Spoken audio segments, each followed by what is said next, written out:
Now, Dr. Yurg Fur-Brig is a Senior Fellow and Director for Central and Eastern Europe at the German Marshall Fund of the United States, and he joins us now via Zoom for a little bit more. Thanks so much indeed for joining us, and welcome to the program.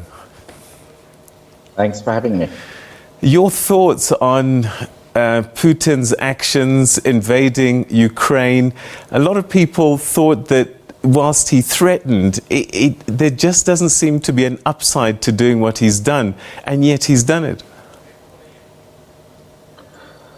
Well, I think we're all wondering about the motives, but this week has also brought some clarity about those. On Monday, President Putin of Russia went on air to explain why he basically needs to go into Ukraine. It was basically a declaration of war already on Monday. So what we saw happening, unfolding today was really only a matter of days. What he basically said there is first that Ukraine has no raison d'etre. It's not a state, doesn't have a history. It basically has no reason to be independent. The second thing he said is that it's run by a fascist group that's basically holding the entire citizenry of Ukraine hostage, and that poses a threat to Russia directly. And the third is that this is basically a puppet regime in Ukraine that is masterminded by the West, that's equipped by the West. So all of these motives taken together, and these are really President Putin's fantasies, they basically provide the background for the invasion.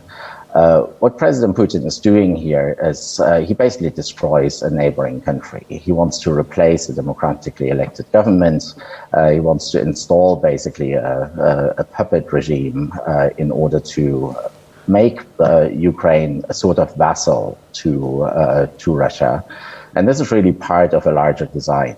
I think President Putin has never really digested the breakdown of the Soviet Union, the changed role of Russia in the world as it emerged in the last 30 years. He's never accepted the post-Cold War European order that is based on the self-determination of states, the inviolability of borders, also the free choice that countries can make about their domestic and international development. So Ukraine here is basically a direct neighbor of Russia that encapsulates all these qualities of the post-Cold War order in Europe that President Putin abhors. And he's now taken a direct step to destroy a piece of that order. And I think the danger for Europe at large is that if he gets his way in Ukraine, he will not stop there. He will threaten others. He has already announced that he would like to reverse NATO eastward enlargement. This is a direct threat then to other countries also bordering Russia, the Baltic states, Estonia, Lithuania, Latvia, Poland, in the south also Romania. So this is a much larger problem than Ukraine only. And what Ukrainians do really today is they defend that European order. They do something for us, and they deserve all the support that we can muster in Europe in order to help them defend themselves. All right, so recognizing Luhansk and Donetsk as independent states from Ukraine, was that a pretext to what we're seeing now? And now that he's invaded, what will happen to those two regions? Well, first of all, these territories have been held by Russian proxies for the last 8 years. They were seized after the annexation of Crimea by Russia, which in turn was a response to a Ukrainian choice to associate more closely with the European Union. So 8 years ago, Russia interfered already.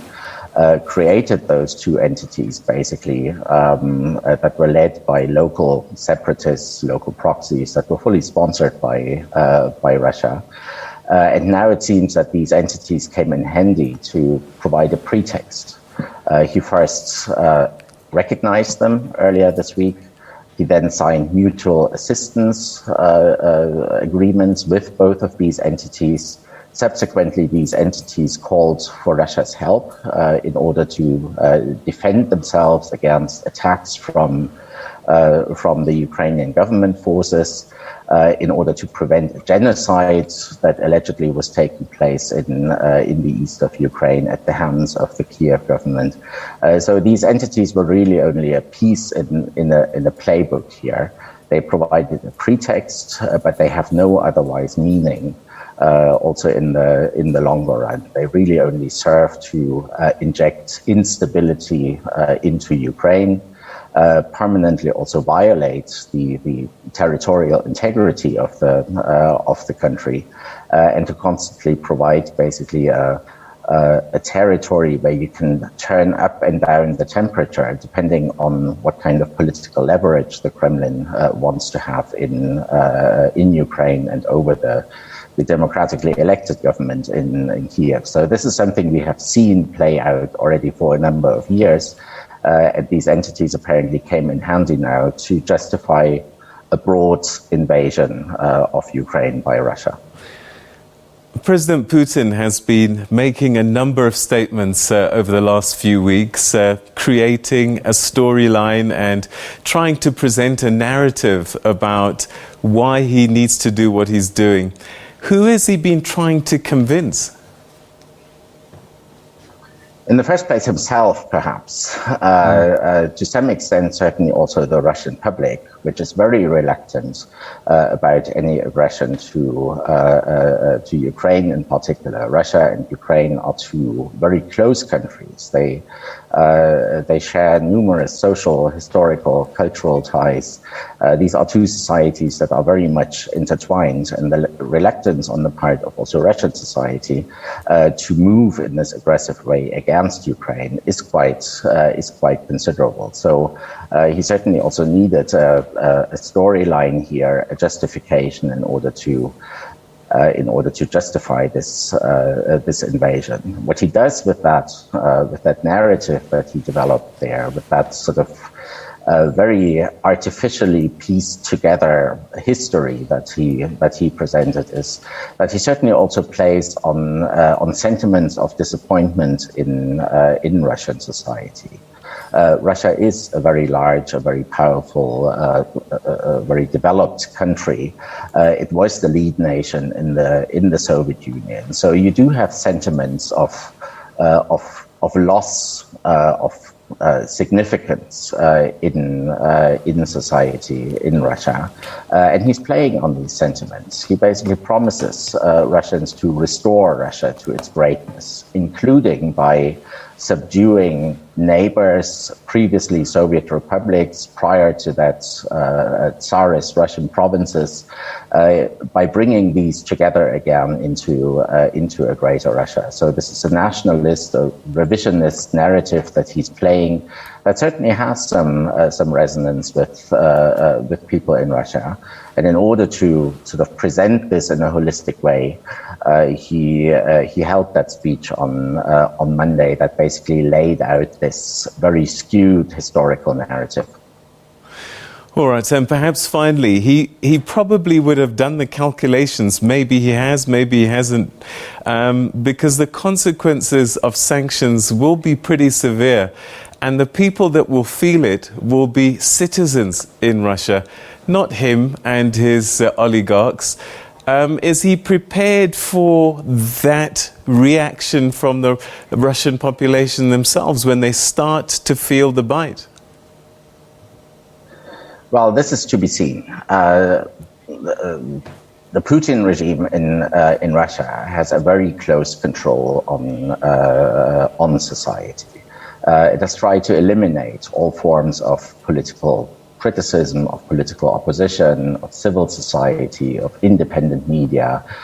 So over quite a number of years now, the regime in the Kremlin has basically tried to sort of neutralize all the islands, all the mechanisms, organizations in society that would allow for criticism and perhaps also mobilization against an action like this. And what we're seeing in Moscow and in other cities of Russia today are attempts at protest against the invasion in Ukraine, but they are in most cases small, out of fear by many to participate in such protests, and they're stomped out very quickly by police. So it remains to be seen whether once the effects of Western sanctions on Russia in response to the invasion in Ukraine, once they become visible, once they also start to bite and have an effect on the broader society, whether or not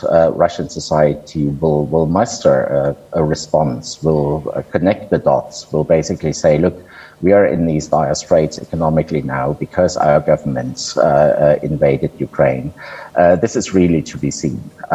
What is clear, obviously, also with what I just argued, is that the sanctions that are being discussed now, those that have been rolled out already, and those that are being rolled out in the next couple of days, they're unlikely to have an immediate effect on the course of things in course of events in Ukraine. They certainly have an effect in the mid to long term. If that's one on society, then, as I said, it remains to be seen whether there will be any form of societal response. At the moment, the West is also trying to design these sanctions in such a way that they impact less society at large in Russia, but rather all those that are responsible for what is happening, that set political lines, that support the Putin regime, also economically, the oligarchs especially.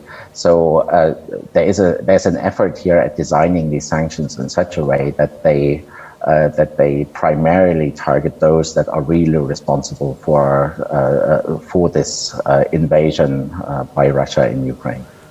Dr. Fur-Brig, we're going to have to leave it there. Thank you very, very much indeed for joining us. Your insights greatly appreciated tonight. Thank you for your time. Thank you. Thank you very much. That's Dr. Yurg Fur-Brig, who's a Senior Fellow and Director for Central and Eastern Europe at the German Marshall Fund of the United States, giving us a bit of an explainer in terms of Vladimir Putin's rationale and thinking process in invading Ukraine. And one of his big worries, of course, is that he feels that Ukraine is a puppet of the West, and that he fears again that an